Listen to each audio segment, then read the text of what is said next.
Olá, o Dois Pontos está no ar e no programa de hoje assistiremos a uma conversa entre os escritores Horácio Dídimo e Henrique Beltrão.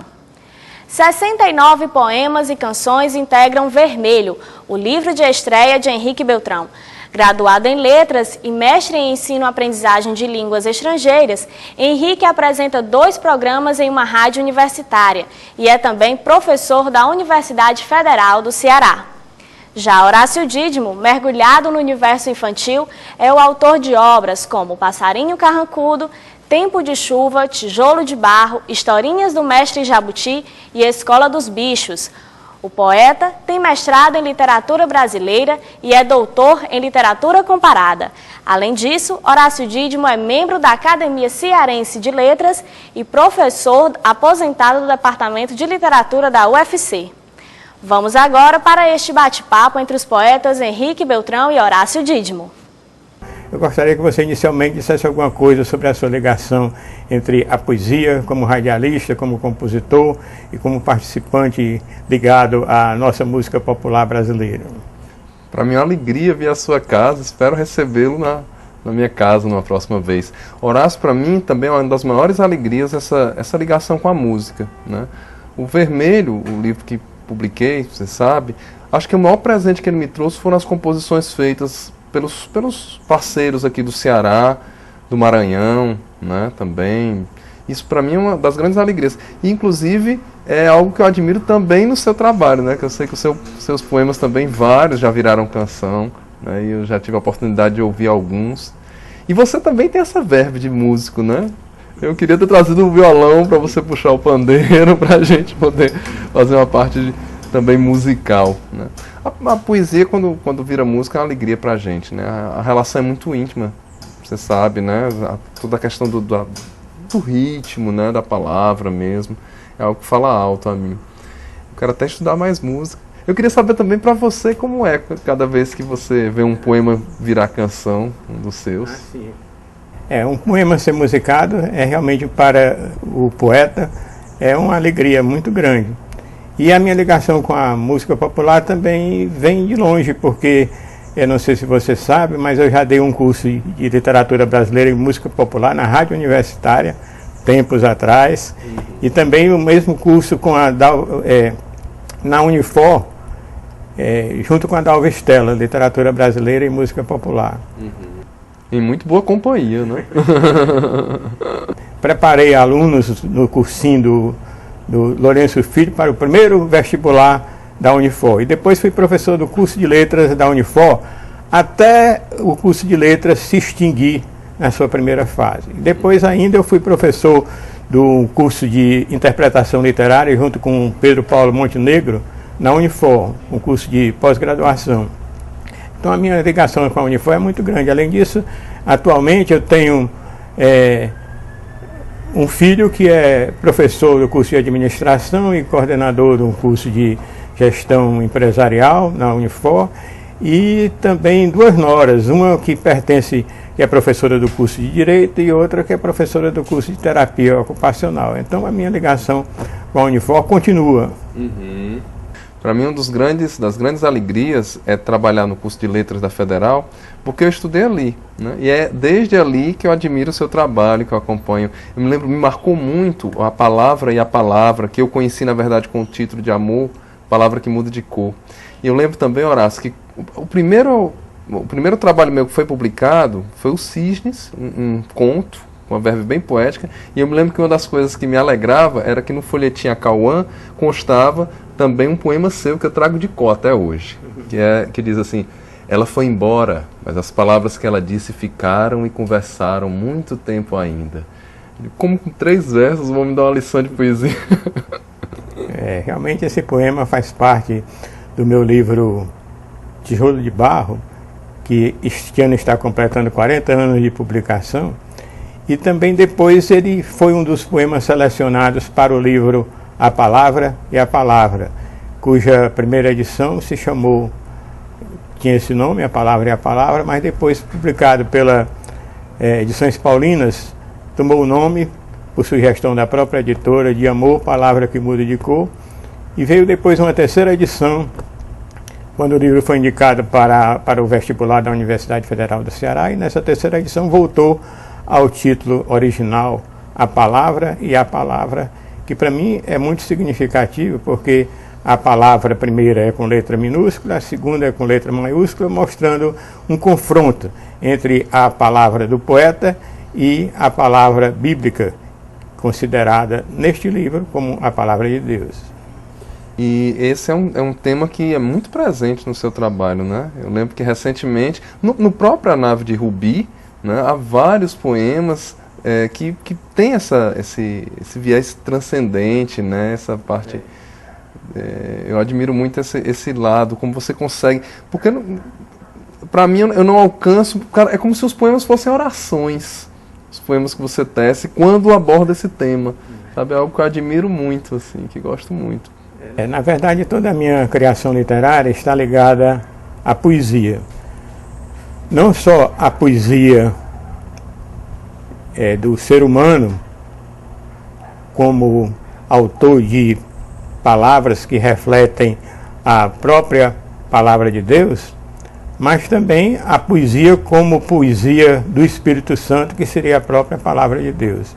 Então esse confronto da palavra pequena do poeta com a palavra com letra maiúscula bíblica é algo que está presente em toda a minha obra literária, a princípio menos e depois então de uma forma mais forte. No livro A Palavra é a Palavra é justamente um confronto dessas duas palavras, em que a palavra do poeta é muitas vezes transformada e até transtornada pela presença da epígrafe com a palavra de Deus. Seria então um chamado que você recebeu como poeta para tocar esses temas? Eu queria saber como que você se descobriu poeta, Horácio.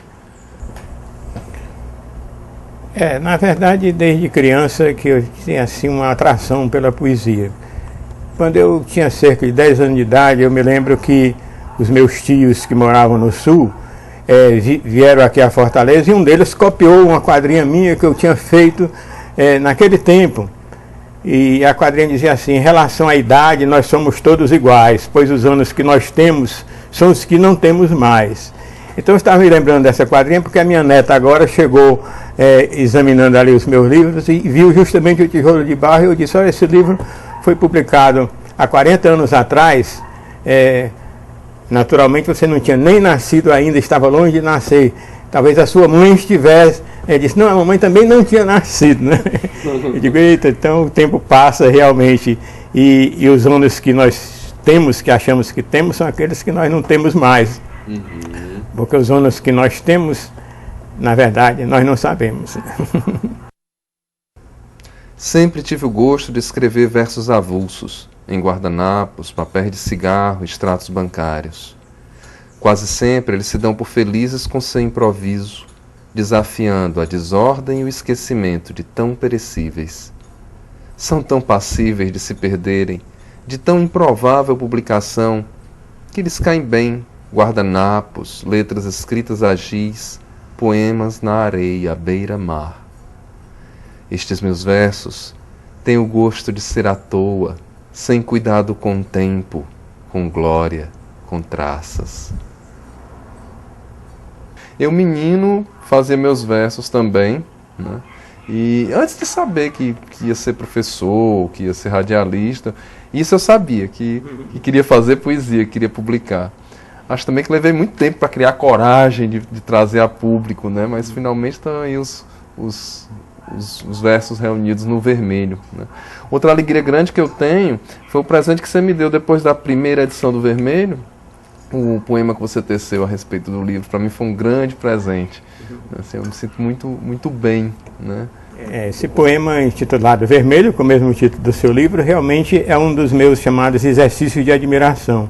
Uma parte importante da minha poesia são os metapoemas, são os poemas sobre a própria poesia, sobre textos literários. Então, esse último livro que você fez referência, A Nave de Rubi, ele é dividido em 3 partes: o exercício de admiração, que são justamente os metapoemas, os exercícios de contemplação, que são justamente a parte mais mística, e os exercícios de navegação, que é a parte propriamente infantil. Então são as 3 áreas da minha poesia, que na verdade se fundem numa única poesia. Esse é que é o sentido da minha criação literária, que está presente no poema Vermelho. Aliás, eu podia lhe dizer de antemão que vai ser publicado um novo livro meu, um livro de uma coleção de literatura infantil. Mas pediram os editores para selecionar 10 daqueles exercícios de admiração que as crianças pudessem ler. Então, entre os 10 exercícios de admiração selecionados pelo Daniel Dias, que é um excelente ilustrador, está o poema Vermelho. As palavras são brinquedos, a linguagem é seu jardim. Poesia, favo inefável, vermelho, rubro, carmim. O poeta deixa tudo continuar o caminho, o texto, a aula, o estudo, a luta contra o moinho. Seu olhar nada despreza, o poema canta e reza sobre as coisas pequeninas e expressa a sua emoção com as palavras caladas, guardadas no coração. Eu lembro que tem poema dedicado para o Santos de Azevedo, tem poema dedicado para o livro Fazendinha, agora me escapa o nome do... Fazendinha, Rodrigo Marques. Rodrigo, né? Então eu gosto muito desse diálogo que você tece, né? Não somente com outros autores, com outros escritores, mas com outras artes, né? Voltando ao Amor, Palavra que Muda de Cor, né? Eu me lembro que havia fotografias, o próprio poema que eu citei aqui, eu me lembro que tinha uma foto lindíssima de uma pessoa como que lembrando daquela que partira, né? Eu achei isso muito bacana. A poesia tem muita ligação com as outras artes, né? Principalmente com a arte pictórica e também com com a música, não é? Uhum. Então, o livro A Palavra é a Palavra, quando foi publicado pela Edições Paulinas com o título de Amor, Palavra que Muda de Cor, as ilustrações desse livro são as fotografias do José Albano.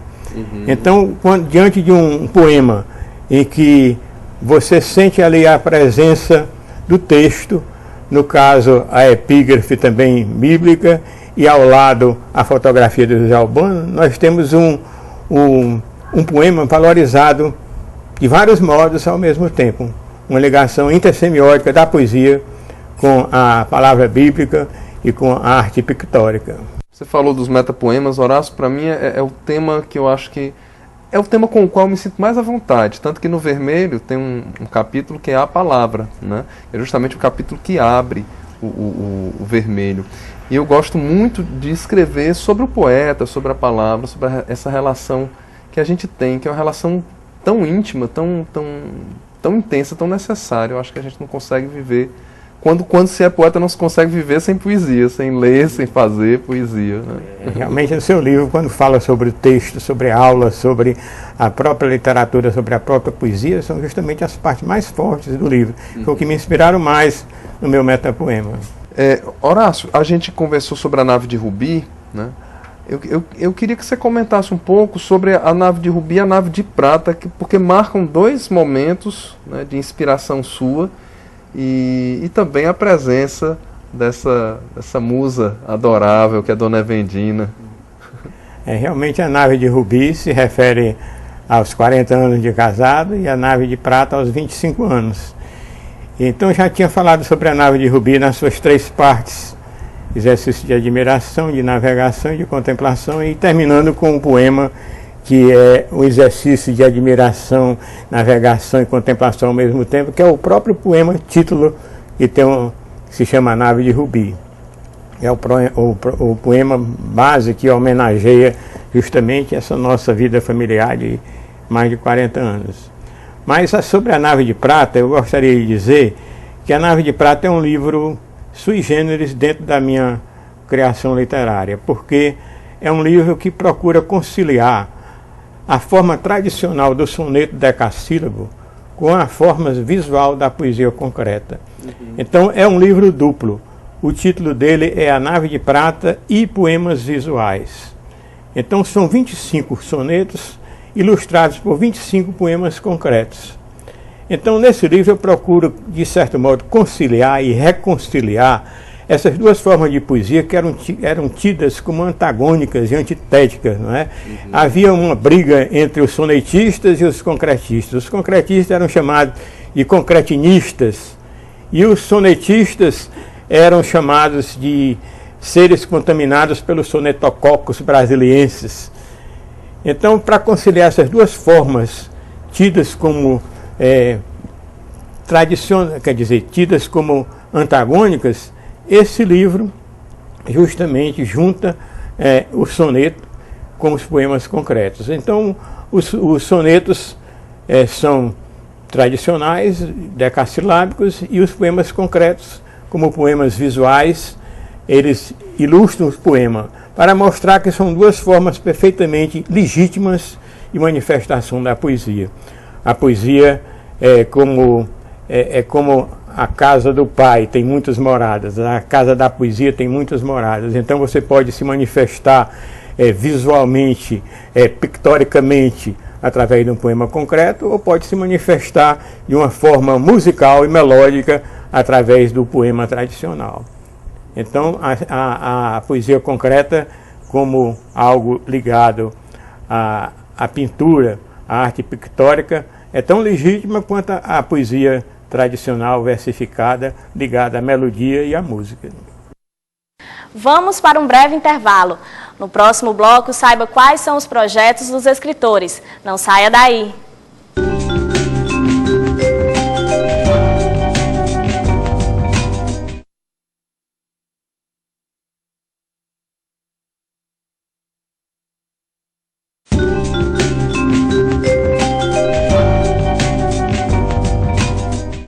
O Dois Pontos está de volta. Com vocês, a continuação da conversa entre os poetas Horácio Dídimo e Henrique Beltrão. Horácio, é marcante também no seu trabalho a literatura infantil. Eu estou pensando nas ficções lobatianas, eu estou pensando nos poemas infantis que constam em vários livros seus, nos livros infantis que você tem também. E eu queria que você comentasse um pouco sobre isso, inclusive sobre... Deve haver aí também uma inspiração nos filhos, nos netos, nesse convívio que você tem. Eu queria que você comentasse. Desde criança que eu li o Monteiro Lobato. Meu pai ia trazendo os livros do Monteiro Lobato à medida que iam sendo publicados. Quando eu ia vindo do Colégio Cearense, ainda no curso primário, ouvia a notícia no rádio da morte do Monteiro Lobato, eu senti como se fosse alguém da minha família que tivesse morrido, né? Então eu estava acompanhando justamente as publicações dos trabalhos de Hércules, que ia saindo em fascículos e eu ia lendo. Então o Monteiro Lobato marcou a minha infância. Eu li o Monteiro Lobato como lia também histórias em quadrinhos, mas o Monteiro Lobato marcou de uma forma mais profunda. Tanto assim que quando depois eu fui me ligando mais à literatura, essa presença da literatura infantil continuou. E eu fui iniciador da cadeira de literatura infantil na Faculdade de Letras. A nossa Faculdade de Letras foi uma das primeiras do Brasil que passou a dar literatura infantil em nível de graduação. Hoje nós temos a literatura infantil, também muitos alunos do nosso mestrado de letras já fizeram dissertações sobre literatura infantil, como a própria Elvira Drummond, que musicou todo o meu livro, O Passarinho Carrancudo. E então a literatura infantil está presente, ficou presente e incentivada principalmente por essa cadeira de literatura infantil na Universidade Federal do Ceará. Então muitos livros de literatura infantil foram publicados na época numa coleçãozinha chamada Literatura Escola, patrocinada pelo Ministério da Educação, que era publicada não só os livros dos professores, mas de alunos também, que eram distribuídos nas escolas do interior. Era a coleção Escola. Depois, então, eu tive livros republicados. O Passarinho Carrancudo foi publicado em primeira edição na festa dos 25 anos da fundação da Universidade Federal do Ceará, quando fizemos o primeiro seminário de literatura infantil. Depois o Passarinho Carrancudo saiu em novas edições pela Edições Demócrito Rocha. Na edição Demócrito Rocha chegou a publicar uma coleção chamada Coleção Mestre Jabuti, em que aparecem os meus livros, O Passarinho Carrancudo, As Reinações do Rei, A Festa do Mercadinho, A Escola dos Bichos, As Reinações do Rei, que eu já tinha falado. Enfim, são 6 livros infantis que estão publicados nessa coleção. Então aí a literatura infantil é uma parte importante. E a minha tese de doutorado acabou sendo sobre Monteiro Lobato. Dona Aranha e as 6 Aranhinhas, ficções lobatianas, Dona Aranha e as 6 Aranhinhas no Sítio do Pica-Pau Amarelo. Então eu procuro desvendar os processos de criação literária do Monteiro Lobato, que na década de 30, de 40, ele já usava processos que depois a nossa pós-modernidade é que passou a usar. Então eu imaginei a Dona Aranha, que seria aquela costureira que costurou aquele vestido maravilhoso de Narizinho, citado em Reinações de Narizinho. Ela era auxiliada por 6 aranhinhas muito espertas, que eram as filhas dela. Então eu imaginei que no ateliê de Dona Aranha, a Dona Aranha era a fiandeira maior dos textos lobatianos. E as aranhinhas eram as fiandeiras auxiliares. Então eu estudei o processo de textualização do Monteiro Lobato, criando seus próprios personagens, o fio intertextual, que traz personagens de outras histórias infantis, o fio extracontextual, que traz de uma forma muito original personagens dos próprios desenhos animados da época, dos primeiros filmes do Walt Disney, traz para a literatura infantil do Monteiro Lobato, o fio extratextual, que traz seres humanos, transforma em personagens como os fabulistas, Esopo e La Fontaine, que já entram como personagens também do Monteiro Lobato. O fio metatextual, que são personagens que criam outros personagens. A Emília cria outros personagens dela. São os metapersonagens. Enfim, também tem o fio hipertextual, que são personagens que já existiram, mas que inspiraram outros personagens do Monteiro Lobato, como a própria Dona Aranha, que é uma hipertextualização de Aracne, da mitologia grega. Então, esse livro, Ficções Lobatianas, estuda, portanto, como tese de doutorado, os processos criativos do Monteiro Lobato. Lá vai o rei de Rabecão, deixou em casa o seu tostão. Lá vai o rei de Rabequinha, deixou em casa tudo o que tinha. Lá vai o rei de Violão, quebrando as cordas do coração, chorando as penas do gavião. Recentemente, Horácio, o Pingo de Fortaleza, compositor aqui, né, do Ceará, ele gravou uma música que fez com Aproveite o Dia, que é um dos poemas que está no meu livro Vermelho. É uma música que eu gosto muito e de certa maneira me lembra, né, com a devida, o seu trabalho também, porque eu me refiro a diferentes tradições religiosas, os budistas, os taoístas, enfim. E eu me lembro que o Pingo, quando fez a música, ele disse que reconheceu que a música era muito boa quando o Kaique, filho dele, começou a se entusiasmar, começou a cantar, né? No show que fizemos recentemente, inclusive, o Kaique subiu ao palco, né, para fazer uma participação. Você submete você bota para os meninos lerem, os seus netos, os seus... Imagino que hoje os netos, que os filhos estão crescidos, né? São os netos. Realmente meus livros são oferecidos aos netos, e cada livro de literatura infantil que vai saindo tem um número maior de netos. Então a minha última neta, que é a Laís Helena, está ali o retrato dela, ainda não saiu nenhum livro, porque já são 11 netos e menos de 10 livros publicados de literatura infantil, né? Mas eu gostaria que você rememorasse e falasse um pouco nesse seu texto musicado, e quem sabe até cantasse aqui essa música para a gente ouvir. Essa música que o Pingo fez, eu fiz uma melodia que é uma melodia bem compassada, bem calma, sabe? E a do Pingo é uma coisa bem entusiasmante, assim. Ele faz mais ou menos assim: já que tudo muda e tudo passa, aproveite o dia em plena graça. Já que tudo passa e tudo muda, aproveite o dia e não se iluda. É mais ou menos assim, né? Um trechinho, né? Aí a gente sai visitando, né, os yogis da Brahma Kumaris, os taoístas, os chineses, os sábios africanos, né, os índios, né, as diferentes tradições, adágios hindus, né? A própria tradição cristã, né? A gente cita também, en passant, né? Uma alegria grande, assim, essa música. E para mim é uma alegria grande, porque ela foi gravada pelo Pingo, né?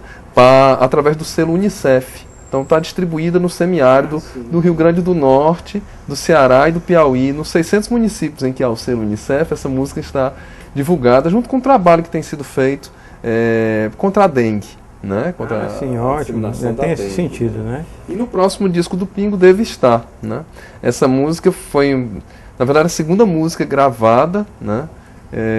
A Joana Angélica, que é uma grande intérprete aqui do Ceará, me deu uma alegria no disco Cantando Coisas de Cá, em que ela revisita diferentes momentos da música cearense, o Massa Feira, o pessoal do Ceará, a música plural brasileira, enfim. E até chegar aos novos compositores, né, ela fez a gravação de uma música que se chama Enquanto a Canção Finda, né, que é um tango, né, tem também o nome de Ampulheta.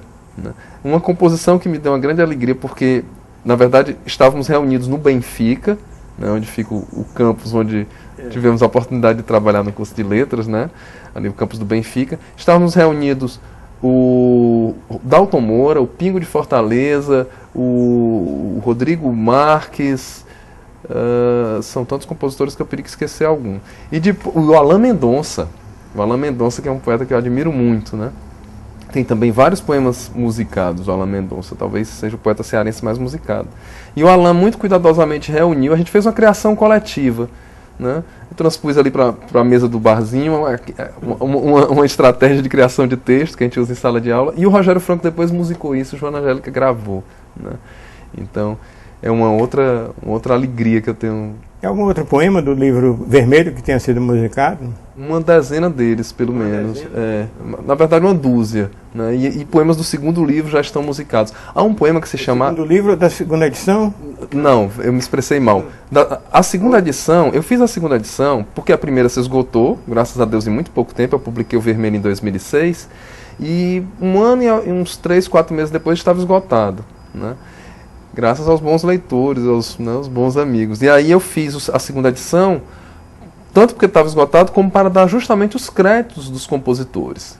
E também para poder publicar o Vermelho, né, o seu poema, à guisa de prefácio, e na quarta capa um haikai que Sanzio fez no livro dele mais recente, Lanternas Cor de Aurora. Aliás, tenho tentado fazer haikais, mas ainda tenho muito que aprender, viu?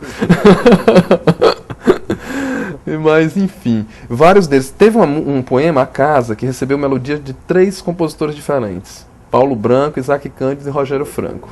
E a Joana canta uma das versões que é mais ou menos assim. As palavras são meus brinquedos, a linguagem é meu jardim, a janela da imaginação dá pro quintal. E por aí vai. Oh, mas é ótimo. Justamente essa aí foi... Os poemas como os brinquedos, foi isso que inspirou aí o poema Vermelho, né? Como metapoema. Eu gosto muito, tem uma segunda parte da melodia que diz assim: aqui em casa tem menino em árvore, casal na cama, amiga na rede, louça lavada ao som do rádio, silêncio de gratidão, a casa nossa de cada dia tem coração.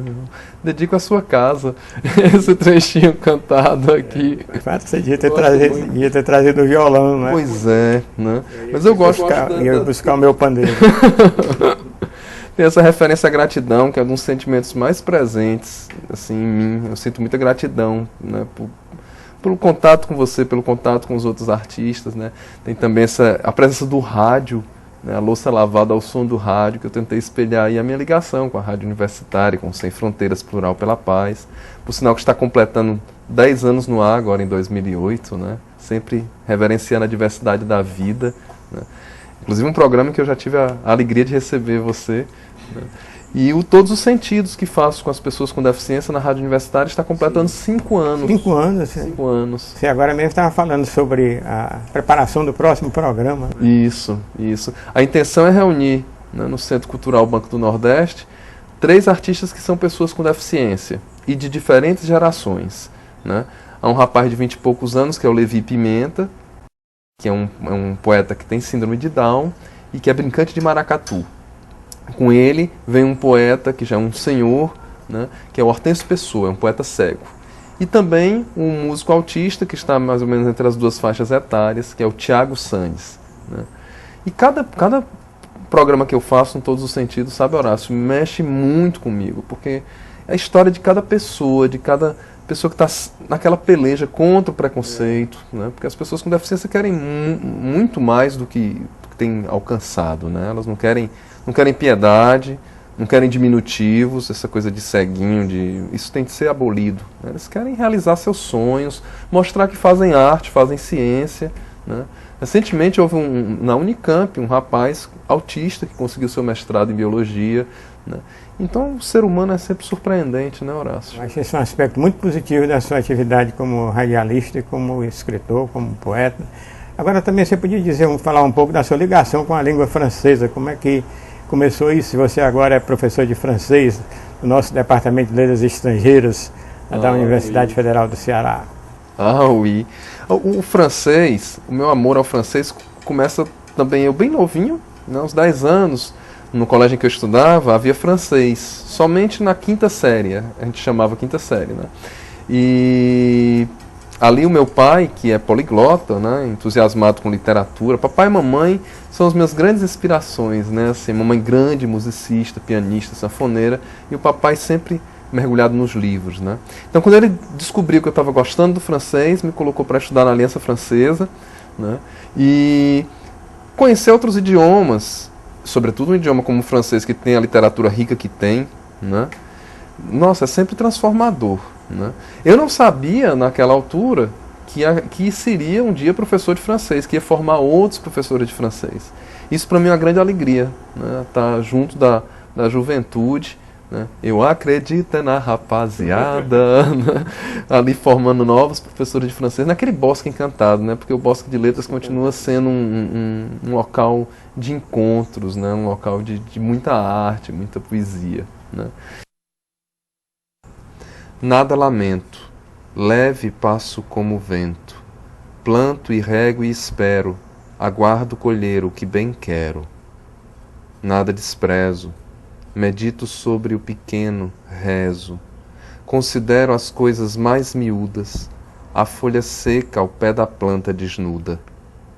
Nada, quase nada sei, por isso os meus versos simples. Nada é de todo óbvio e garantido, nada já está decidido. Nada lamento, nada desprezo, quase nada sei.